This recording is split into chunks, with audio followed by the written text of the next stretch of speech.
Are we there? Is the picture better? We were connected to the internet. I thought we weren't. Hello, hello. Hello, hello. Let us know if you can see us and hear us. Yes, if you can see us. This is Agony Aunt and Uncle. And if this goes well and people like it and people subscribe and let us know they'd like more of them, we're going to do them hopefully on a fairly regular basis. How's that? Is that better? And this came out of our How to Stay Married So Far podcast. Yeah. So we realised after 16 years of marriage, Mark going into rehab, me having therapy, him having therapy, us having couples counselling together, Mark having had antidepressants, think I'm off antidepressants. So we've gone through a lot of stuff. Now, in no way are we professionals. We are not counsellors, we are not psychiatrists, we are not psychologists, we are nothing. All we are people, I think, that have a real fascination in the human condition, both of us, and a lot of experiences, and all we can do is just share our experiences, and if other people want to come in with their ideas, but it's really just a chat. I think, as I said on the other attempt to go live, we're not going to be taking live sort of problems, if you know what I mean. Yeah. We are asking people to write in, so then we can sort of best equip ourselves and know that we're kind of confident to be able to give meaningful advice on whatever issues it is you raise. We don't want to be sort of, as no, quacks. no, exactly. We're not sitting here saying quacks. No, we're not. What's a quack? Quack is like a pretend doctor. No, I know, I'm joking. Oh, quack, quack. Quack, quack. So. Oh, and by the way, you've hit 100,000 subscribers on Instagram. Oh, Nadia and Kay, congratulations. Oh, that's great.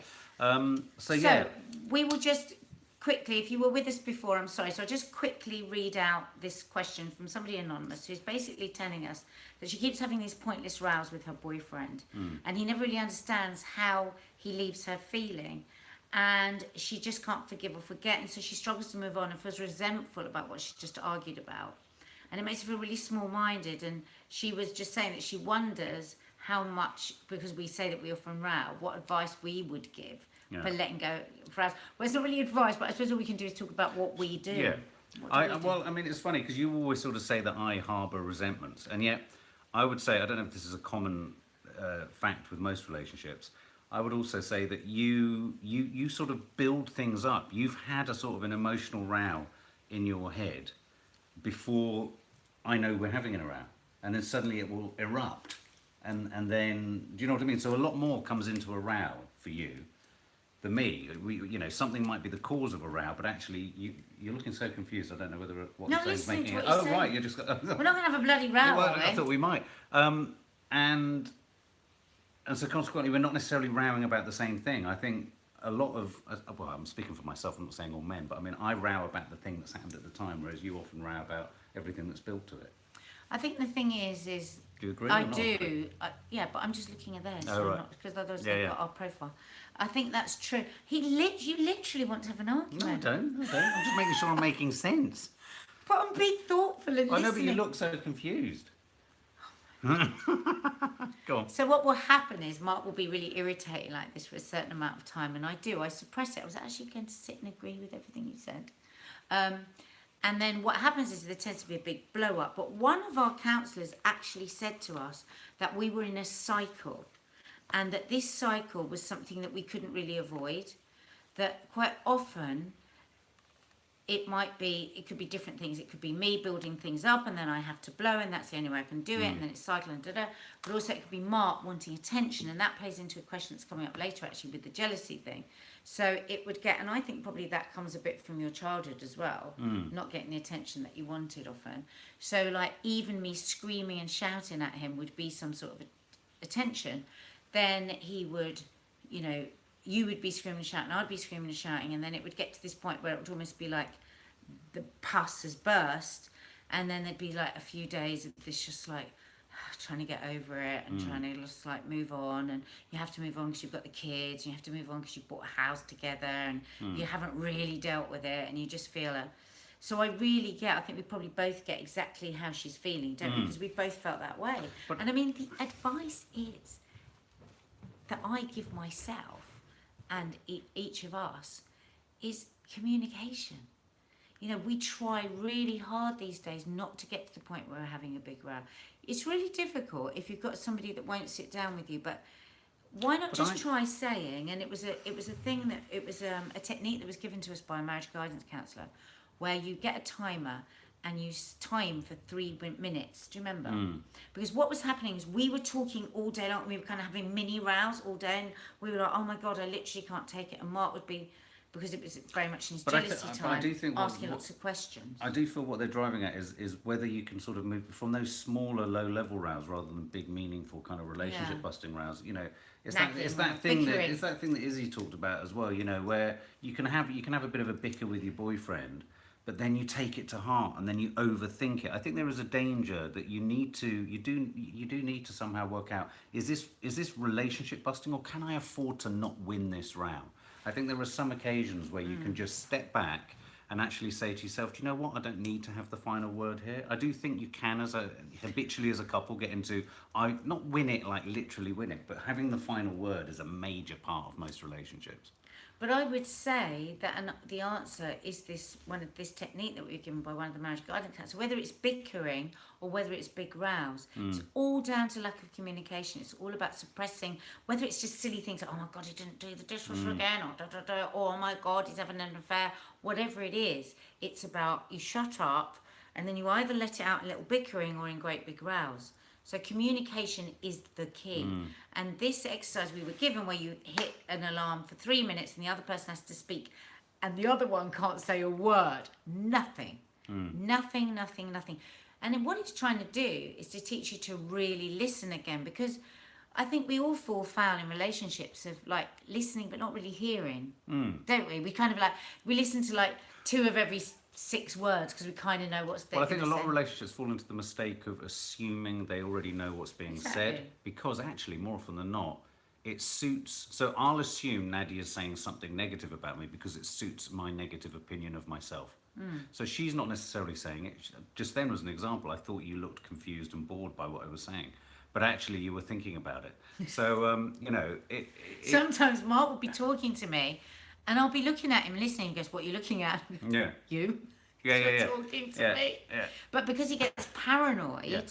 But that's very hard. It's very hard to sort of say, you know. So at what point are you being justifiably paranoid? At what point are you right to kind of not let go of a problem with the guy who's just really annoyed you, or your partner who's really annoyed you? And at what other times should you just go, you know what, I need to be sort of zen-like and just let this go? Well, I just think the I right wish thing, more zen the like right sometimes. thing to do is to try and communicate. That's what, you know, and to say, listen, even if you want to harbour it, say, listen, do you know what? I still feel a bit, it's going to pass. It's not a big thing, but just leave me with it for a bit. Yeah. You know, and all you can do is ask for that. And they say in one of our meditation tapes that we listen to, it says the greatest gift you can give anybody is to listen to hear rather than to respond. And I think we get into relationships and all you want to do is respond. How am I going to respond? How am I going to react? Tracy just said a really good line. An acid tongue can be so cruel. I often say that. We always hear about domestic abuse, and we always hear about how awful it is to hurt, obviously to hit and hurt and physically hurt anyone. But people rarely actually fully acknowledge just how awful words can be in a row, and they can. You know, if they're well-placed words that home in on the very weakness that defines you, which, let's face it, the people you're closest to know your weaknesses better than anyone else. So they're at hand in rows, aren't they? I'm sure we've all had rows where we've all gone for a pressure point with our partner and deeply regretted it after saying it, but we've gone there because we want to score a cheap hit. And so, you know, but you're right, you know, words can be harsh, but I do think it's great advice that you're giving, that, you know, listening, if you can listen. And I suppose it sounds really kind of hippie chicky, but sometimes there is that saying that 2 people are always responsible for most situations. So always look at, we say it to the girls when they're having problems with friends, you know, check your side of the street in the row. Where could you have perhaps maybe aggravated the situation? I mean, I try and do that as much as I can. I try and think, okay, well, actually, 85% of the time I end up realising I've been a total tosser. So, you know, it does help, doesn't it? It helps to kind of just stop and go, hang on a minute. Sometimes if you're really fired up about something and you're nailing your colours to a mast as well, if you're that sort of fervent about it, it usually means you're hiding something. Do you know what I mean about yourself? It usually means that you're being defensive. You're being defensive, exactly. Yeah. I noticed that some people are asking questions, problems. We won't answer problems here, but we might in the next. But we are because we wanna popping up, have- and but there's lots of nice Michelle is things popping coming up an with email regards- address for further questions. If Yeah. you want to ask questions now for us to answer at another time, Next. the email address is in this chat that's going up. Our lovely friend Yeah. Michelle's just popped it up for us. Thanks, Michelle. Dawn there says she counts to 10 in her head before I speak because I know one wrong word could be a disaster. Well, you know, I think that's really hard as well, to think that only one wrong word. I think not all relationships are worth saving. You know, it can be really, really tough if you're wanting to communicate and your partner doesn't. There's the And email eventually, address. there's the email address come up for problems. Agony Aunt Right, at we better move on to the next one, otherwise we nadiasawalha.family.com. won't get enough done. Agony So- Aunt at nadiasawalha.family.com. There you go. I'm an agony uncle. I'm in agony So- all the time. Hiya, I don't know whether this Who's one this wants from? to be anonymous. Can we say her name, this one? Yeah, that's fine. So Steph. Steph. Lots of lovely things there said, first of all. Thanks for that, Steph. But she says, I have a question about jealousy. I've heard on a number of podcasts, that's our How to Stay Married So Far podcast. Mark's jealousy was really bad. I understand you went through therapy, etc. But how did it reach a stage where it no longer became an issue? I had an ex who was really, really bad with jealousy, and he could not see a way where he could ever stop. Thank you again for everything you guys do. You are all amazing. I wrote Thank down you. some notes on this just for you, Steph, and I'm going to go and get them whilst Nadia holds the fort. Okay, so, right. This is a really tricky one because I would say that the jealousy that Mark had was the worst part of anything that ever happened with us in our relationship, without a doubt. Yeah. Without a doubt, drinking, all of that, nothing. It was the jealousy. That's what I just could not bear. So I'm quite strong on this one. If somebody is really not willing to change on that, then, and that's why we first went to couples counselling was because it had got to such a point that I said to Mark, unless we went to couples counselling, that would be us done. Didn't I? Yeah, absolutely. I mean, I think. And then you were prepared to do the work because it's Yeah. really hard work to try and change that. I think. I mean, one of the things I've learned. I've been through so much therapy to work on this. So I think one of the issues that I've had around jealousy. Jealousy is a fear. It's an emotional fear of rejection, and it's a frustration that you lack control. And I think it's really important that when I stopped drinking and when I went into recovery, one of the major things that they sort of say to you is that by letting go of trying to control everything in your life, you perversely get some sort of freedom back. So, if you accept that you can't control or climb into the head of your partner and know what it is that they're thinking. Because my issue was, I never necessarily thought that Nadia, in my heart, I never thought Nadia was going to run off with anyone. But I kind of think I knew that I wanted to be Teflon certain that she wouldn't run off with someone else. And in so being like that, I obviously became jealous, and I became sort of, worried about what you were doing, and then throw an addiction in there, throw drink, throw drugs and everything else into there, and paranoia. I saw Vibe Feeler, you were just Leo Vibe Feeler, who's one of our followers. Jealousy is paranoia, It is paranoia, but it can just get, if you have any other substance abuse in there whatsoever, it becomes a really problematic thing where you've got no capacity to make a judgment on what's justified and what's not justified. Now, another part of jealousy, I think, is that if you've been a person who in your past, and I have been in my past, an unreliable partner, let's put it like that, I have behaved Unfaithful. I'm faithful. I've behaved. And that's what I found really difficult. I don't know if it's the same for you, Steph, because I've not been unfaithful. And yet Mark had been the unfaithful one, not in our relationship, but in previous relationships. And so just the insanity of it, I was just like, but that's why they often say, isn't it? They often say that the partner that's jealous is the one because they've done similar things. And I also think that, when I was drinking, I know that if I hadn't sorted my stuff out, my lifestyle would have carried on in that way. So I think, my issue with jealousy was around control, but it also came from fear. And then it was a fear. Now, you asked the question, Steph, how did you get it under control? Well, sorting out the addiction was the first part of it, but that certainly wasn't the only part of it, because it became worse after I came out of rehab, because I sort of had nothing to take the edge off the fear. I think you cross-addicted. Yeah, yeah, I did. And so I got a toothache, and so I mean, I think I just got to a point where, with the help of things like CBT, you have to start interrogating what is a justified fear and what isn't a justified fear. Where's the evidence? Where's none of the?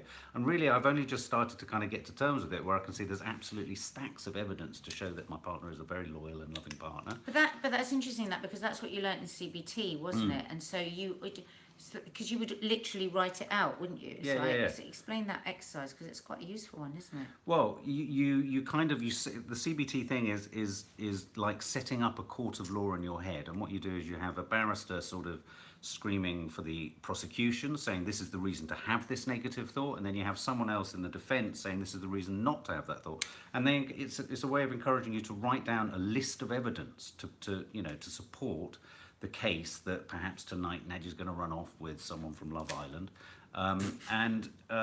So you do a list and you go, has this happened before?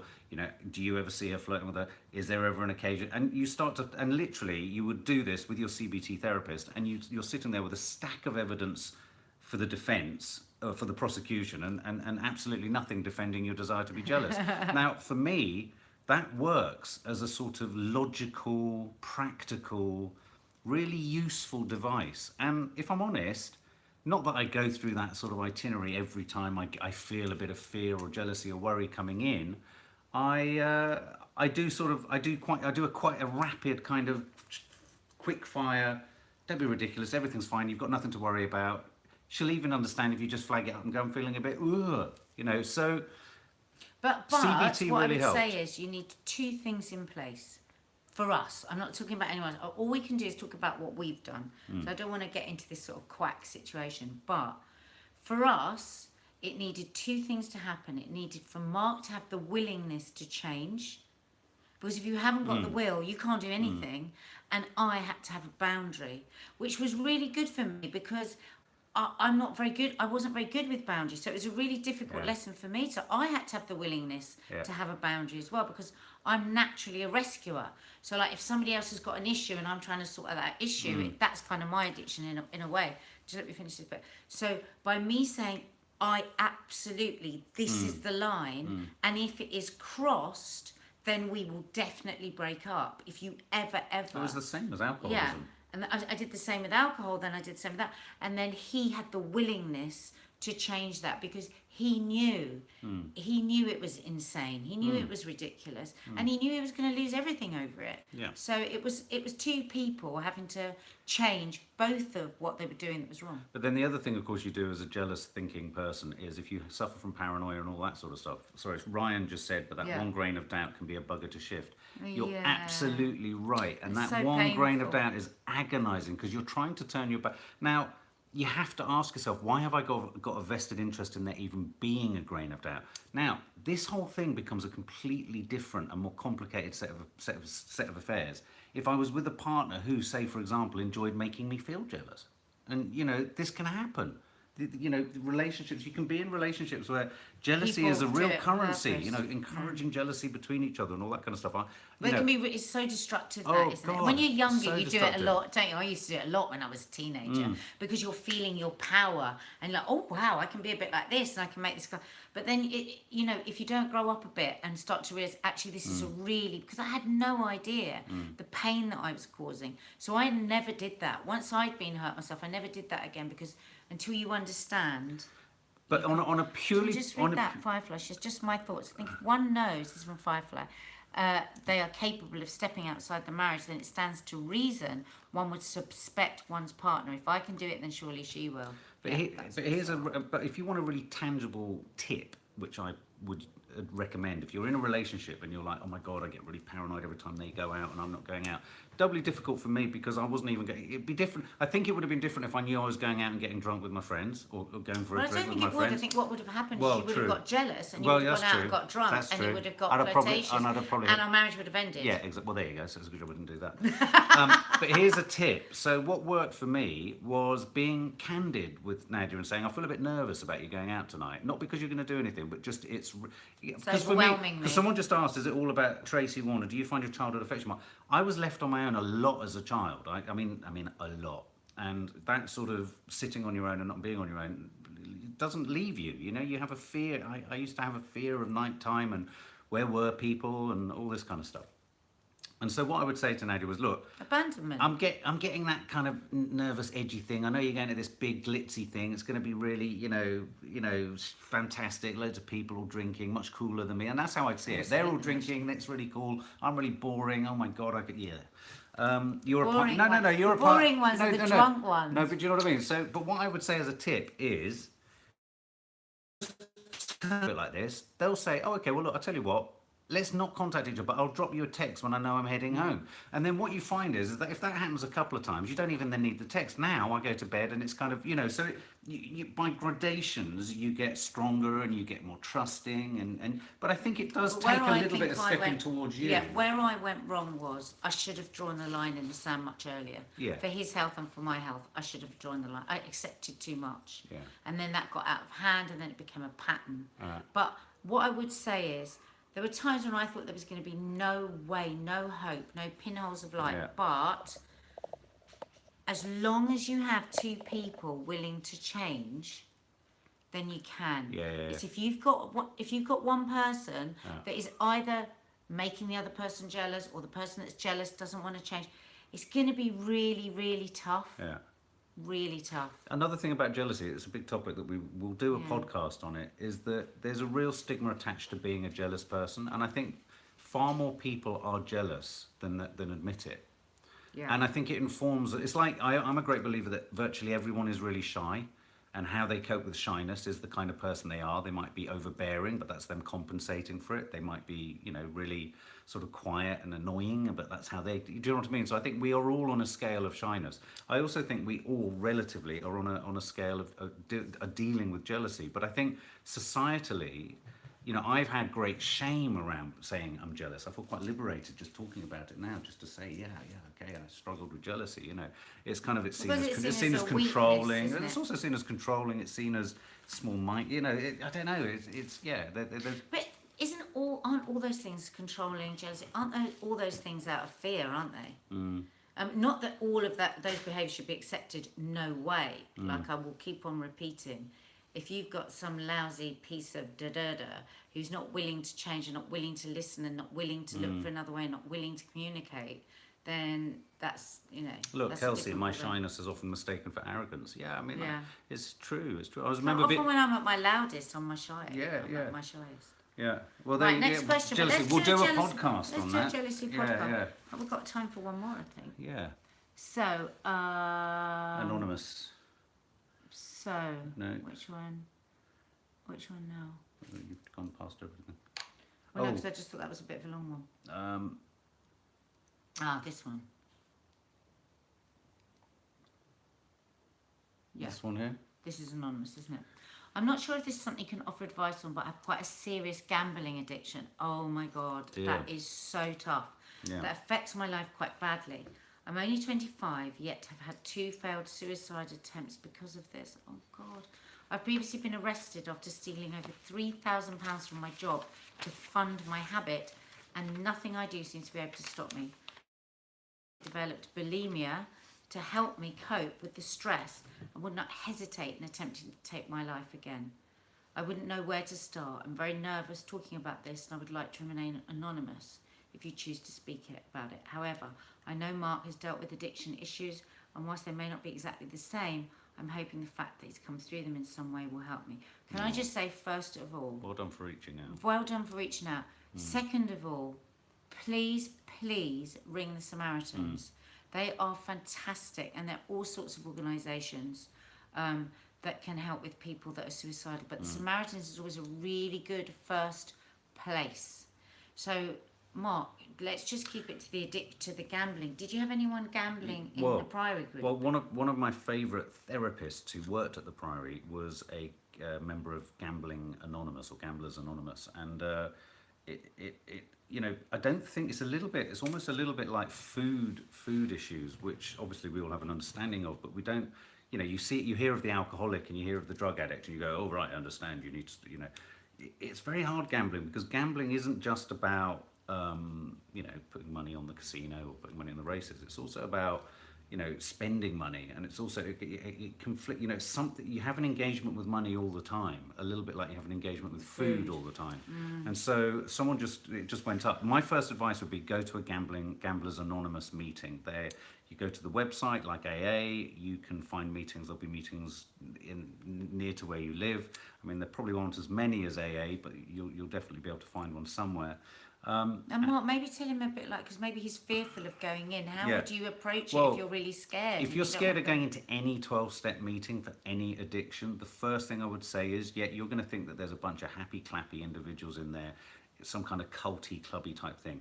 All there is in there is a genuine desire to welcome you and ask nothing of you. If you want to go in and sit at the back and say nothing, you can do that. But you can sit in a room, and what you can do is use your ears and just listen, and suddenly you'll hear 3, 4, 5, 6, 7 people all saying very similar things. And so they say, listen to the similarities, not the differences.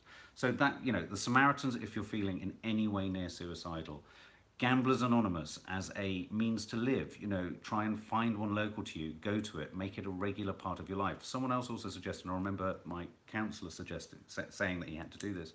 If you have family around you, ask them to take almost full responsibility for your financial engagements, whether it be the paying of your rent, so that you can protect those critical costs in your life.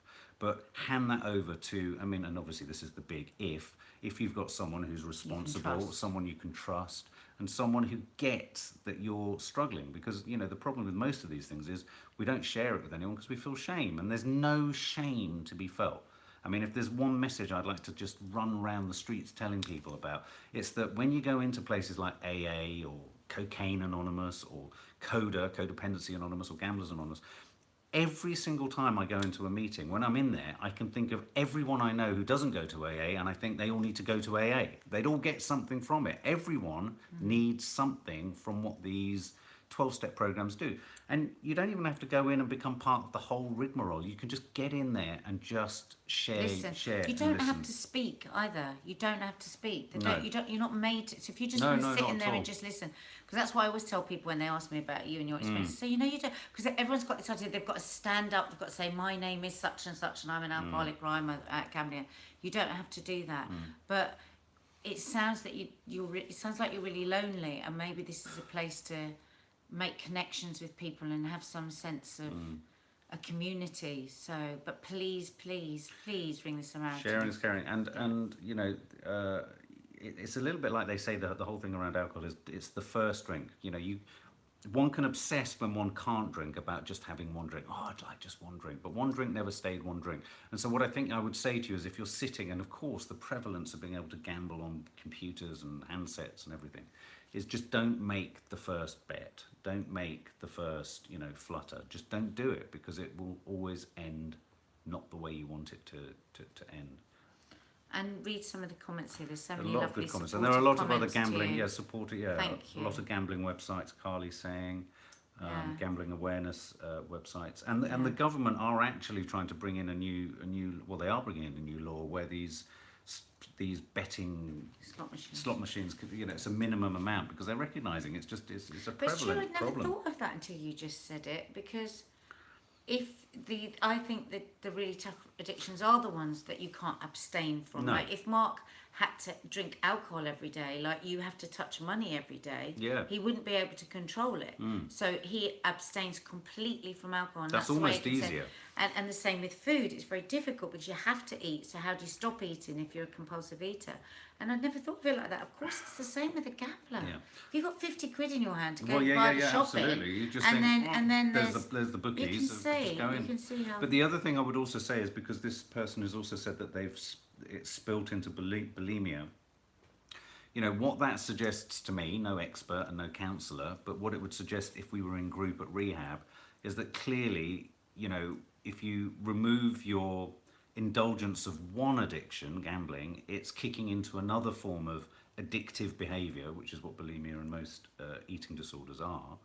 So we need, you know, You need to you get need to get help to proper find support. out what is that core. We've all got black holes in us that we're looking to fill with stuff. We've all got a hole that we're just looking to either avoid or not look at or distract from or just, you know, And the busy thing is, ourselves. So though Mark talks about rehab, we are painfully aware that that is just not affordable for so many people.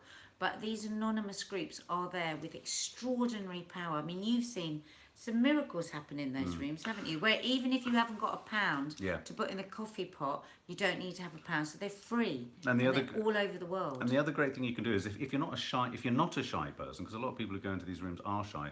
Kelly, who's just gone up, Kelly Betts, describes a support buddy. You can go straight into a Gamblers Anonymous meeting and you can go up to anyone at the end of the meeting and say, I need a sponsor. I've done that when I was at my worst. I've gone in and I've said, I need a sponsor. And a sponsor is someone who has sobriety of many years, and they've been in the program of recovery for long enough to be able to put out the hand of friendship and support to you, and they'll help you. They'll help walk you through those early days, and that's what it's about. It's those early days of just stopping and not, you know, compulsive behaviour and what have you. So, I mean, I cannot stress enough, you know, places like GA are just great. Gambling Anonymous, Yeah. Samaritans. And the Samaritans. But the Samaritans, forget them. if you're feeling any acute depression or anything negative like that, yeah, contact them. Go. Have we got time for another one? Yeah, I think so. Do you want another one, Should guys? we do another one? Do you want another one? Should we do another one? Okay. So, which one have we got time What do you reckon? for? Hello, Alice Dawes. Oh, Hello, this is interesting. everyone. Okay. Hello, Ashley. So, this is from Yes. Lucy. And Lucy says, you are both busy working parents. My husband works as a lecturer in a town an hour and a half away on the train, and I currently work in the same school as my children attend. This works really well for us and the kids, but I have been offered another job with better pay in a different school with better prospects for promotion. Right. Okay? My question is, do I take the new job? My concerns are obviously my kids. I wouldn't be around as much for them. Do I do it to give them more freedom and independence? I love my job currently and the people I work with are amazing, but it's the pay that's attractive to me in the new job. But on the other hand, money isn't everything. Help, I'm completely torn. I'm also tempted by the challenge that comes with the new job. Will I be ruining my children? Ruining your children? I know you homeschool, but I feel you have the same concerns work-wise. My boys are 11 and 12. Oh, wow. This is interesting because there's so many things going on here. I'm like hearing that you're asking, I'm hearing that you really want to do this job. You want, because you've said you want the challenge and you want the extra money. But it's difficult because you also love the job that you're in, and it's really convenient because it's the same school where your kids are, and obviously you mentioned that your husband's an hour and a half away, so probably with pick up, drop off, all of that, it's a lot easier. Personally, if this was me, I wouldn't think I'd be ruining my children's life if I took a job that was out of the school they were in, because I don't think, I mean, it's very rare for a kid's parents to work in the same school. I was going to say that is rare. So, but also, you're right, money isn't everything. And if this means this job means that you're going to be travelling for hours and you're going to be stressed about getting home in time for the kids and you've got to get a childminder and all of that, that's all of those things. And obviously, we can't know the details of that. But I feel like you're asking if we think you'd be ruining your children's lives, because that's what you say. Oh, I don't. I mean, that's not a professional opinion.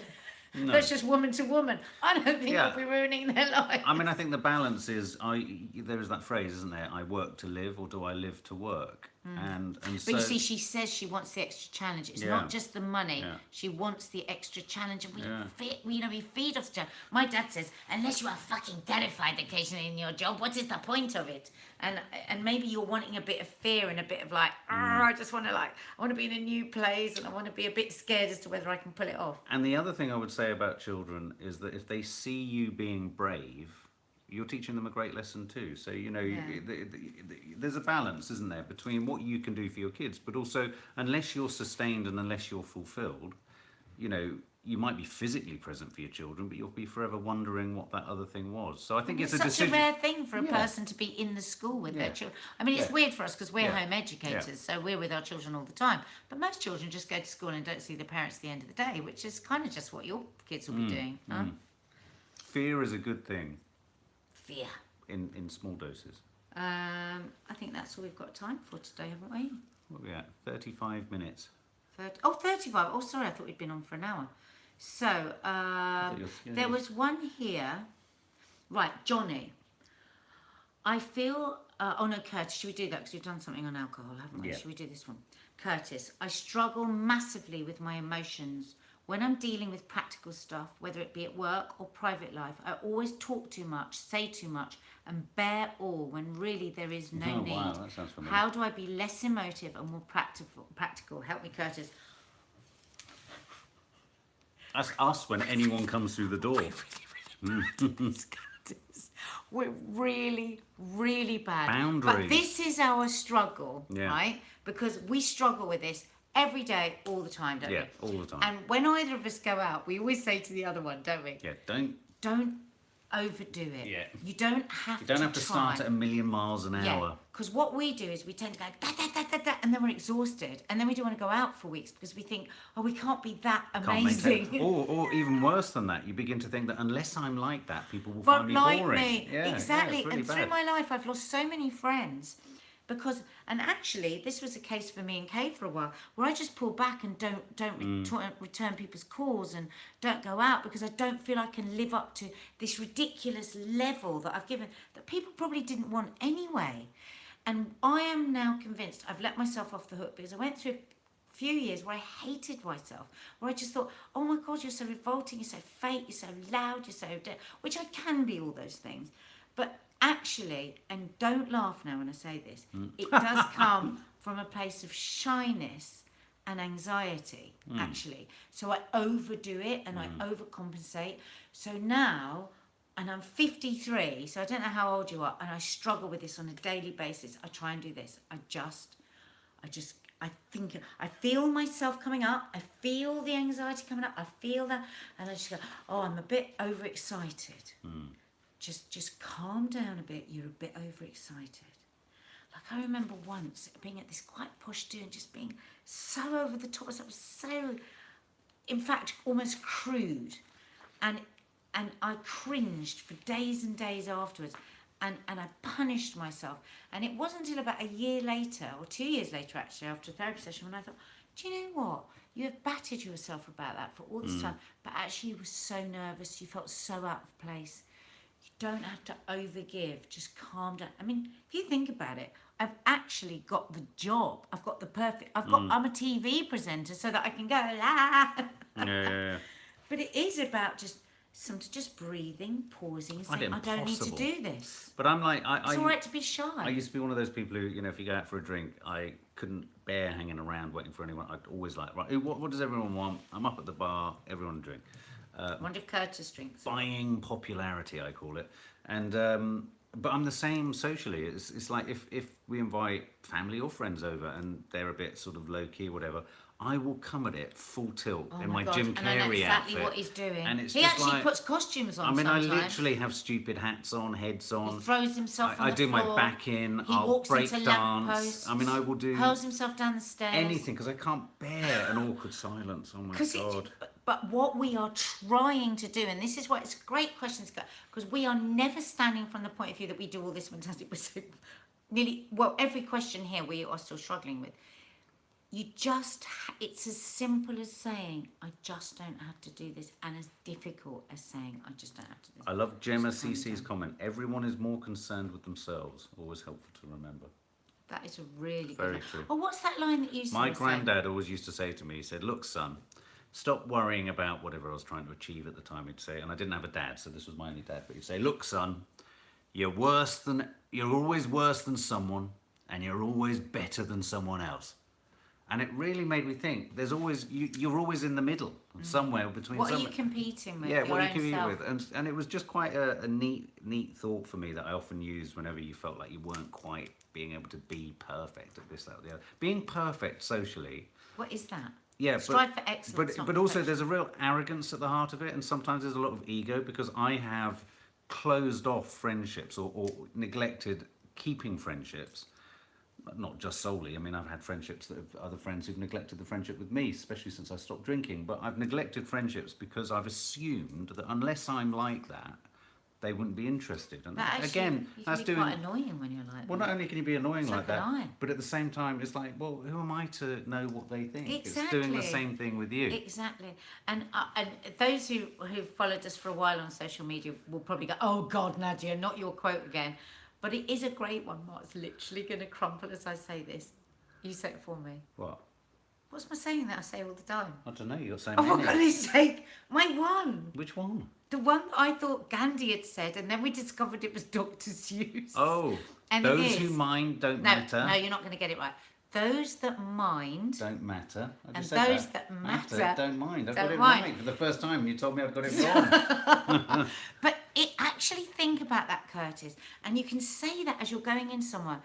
So those that mind, they really don't matter. So why overexert Dr. yourself? Seuss, you're right, Rebecca. Why overexert yourself and prance about and dance and overshare? Because it's only those ones that matter to you. No, those ones that matter to you don't mind. They don't mind how you are. Yeah. They don't mind how you are. But another really good one that I heard was an author called Amitav Ghosh, I Oh, think, this is on a the good radio. one. And there was an interview with him. He's an author, anyway. And the interviewer asked him something, and he said, oh, yeah, no, the great thing about turning 40 was that up until 40, I really, really worried what everyone thought of me. And the interviewer said, well, what happened at 40? He said, I started to worry what I thought of everyone else. Isn't that great? And it's true. And you don't have to wait till you're 40. Yeah. If you're younger, just start saying that Start now. worrying what you Put think it in a of pithy them. line. You know, the amount of How to say time. pithily. Well, the amount of time I've spent agonising over what do they think? Am I Yeah, part of that but group you at college? still do. At college, Oh my yeah, God, no, you're still the do. worst. Still worry about it. But actually, as soon as I stopped, I was working with a particular person who will remain nameless. And I remember worrying what they thought of me. And then I thought, do you know what? I don't actually Don't like like you. you. And suddenly it was Yeah. liberating. I was like, oh no, hang on a minute. I can let this go. I can let this I go. mean, well, that's one of the nice things about getting older, that you realise you only really want people to like you that you like. And you can be on this hiding to nothing, just wanting everyone to like you. You know, if you're a people pleaser, which I've been most of my life, it's very, very tiring. And Yeah. it sounds like that's what you do. Do you know what? You deserve to just have a rest. Say that to yourself. Just the next thing that you go to, just say, I'm just going to be quiet and listen. Because most people are shutting their mouths off anyway, and they don't notice, do they? Yeah, true. Very true. I think we've got time for one more. Anonymous. And this is this person who was talking about feeling very on my own. All of my friends around me are older and in relationships. Whenever I get close to someone, I freeze and shut them out. I tend to think about if any friends would approve, or is he good for my future? Is this normal at 18? I just want to be happy. I have lots of friends, but we go out as a group and I always arrive on my own and leave alone. They constantly joke about me being on my own, and despite going along with this, I would really like to be with someone too and forget about everything that makes me freeze. Is it normal to have these barriers? Yes. It is, isn't it? Really is. I mean, It's really sweet because my stepdaughter, Mark's daughter, who's moved back in with us, she's 24, and it is interesting how many times she would say to me, is it normal? I thought, oh my God, I forget that, Yeah. that that's what it feels like. Yeah. You just think, because you can feel so overwhelmed with these feelings that they almost feel abnormal. They're not. They're just you being alive, and it's you finding your way, and it is going to get better. And and those that mind don't matter, those that matter don't mind. These things that we're only discovering at this age, you can use these things now, you know, and that's really important. I mean, it's not always a bad thing to worry about what our friends might think of our partners if our friends are good friends, because often if you're going out with somebody you don't think is quite right and you don't want your friends to meet them, there could be a reason for that. Yeah. But if you're not going for somebody that you really like because you think your friends won't approve of them, or because they're not cool enough, or because they're not good looking enough, if they're not, then that is part of being 18. Yeah. You know, and that will change and it will get easier. But it doesn't mean that those feelings that you have aren't just horrendous and scary and lonely at times, but they will pass and it will get better. you also, at the age of 18, 19, 20, often say it to Izzy at 24, you feel like you are at the end of some sort of, you feel like time's running out. Believe me, time isn't running out at that stage. I mean, and it's really important that I often talk to the girls, all my daughters, about, this idea of rushing at anything, whether it be rushing at jobs, rushing at work, rushing at relationships. The only rush is the rush that you create. You can dictate the pace at which you move.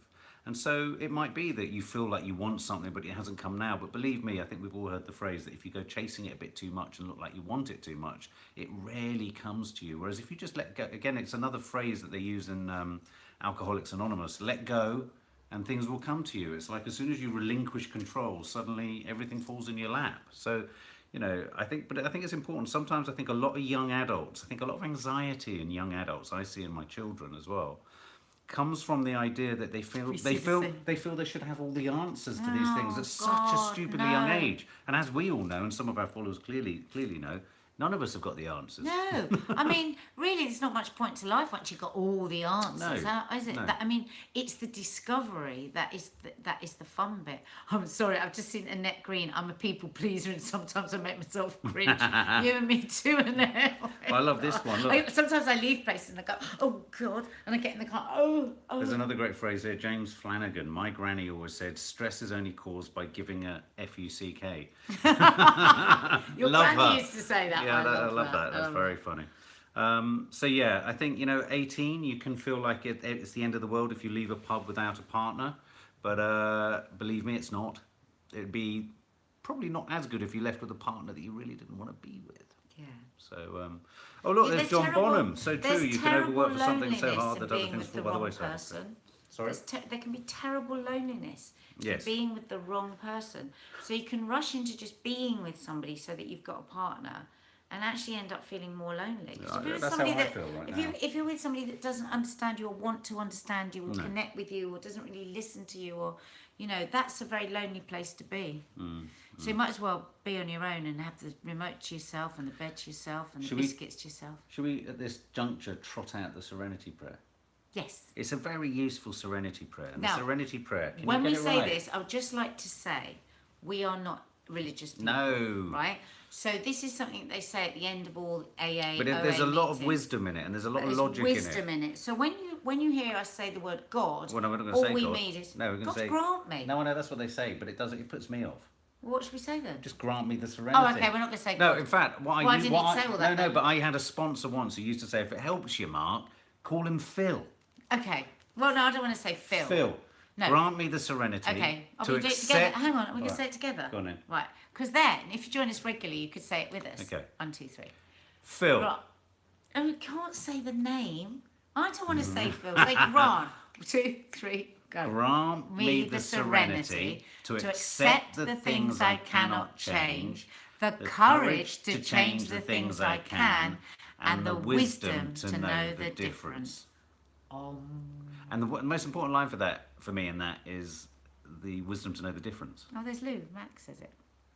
The wisdom to know the difference. Isn't it just the best prayer? It's You're great. right. Just take God out. And if you apply that, If you're not religious. if you apply those 3 lines to almost every crisis point in your day, and let's face it, we all have millions, and you interrogate it. For me, the Serenity Prayer.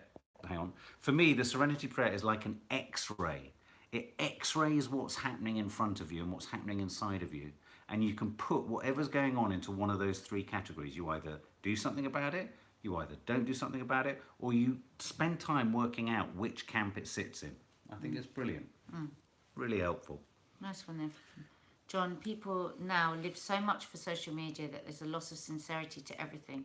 You don't know what to trust and the motive behind them. Totally agree, John. And we're all on social media as we're We're saying on social this. media, but you do. But you know what? There's a lot of good stuff on social Well, I know that John Bonham's motive is to help us make that bed work. So Yeah, well, if no you think problem we've with your lost our motive mind, if you there. haven't seen, we're talking about our gardening because we have gardening films on here. Yeah. We have our How to Stay Married. Yeah, So if you Far haven't subscribed, podcast. subscribe. There's loads of mad stuff that's on this channel, I Yeah, tell you. it's a varied Yeah. channel. Oh, that was really nice. Lovely comments from everyone. Thank you. Yeah, I think people Thank you. liked that. Hopefully good. that was useful, and if you like it, we'll do it again. Yeah, so Leave please tell your comments on it afterwards if you do like it. And please tell your friends and tell your friends to subscribe Yeah. and hit the notification bell. And any other questions you've got for us that you'd like to ask, the email address is in the chat history, and it may well be on the, I'm sure Michelle will pop it on the end of this. Thanks, Michelle. Thank you so much for all your Thanks, questions. guys. Take care. Bye. Happy weekend. Oh, it's the Bye. football tomorrow. England, Can't have a drink. coming home, it's coming home.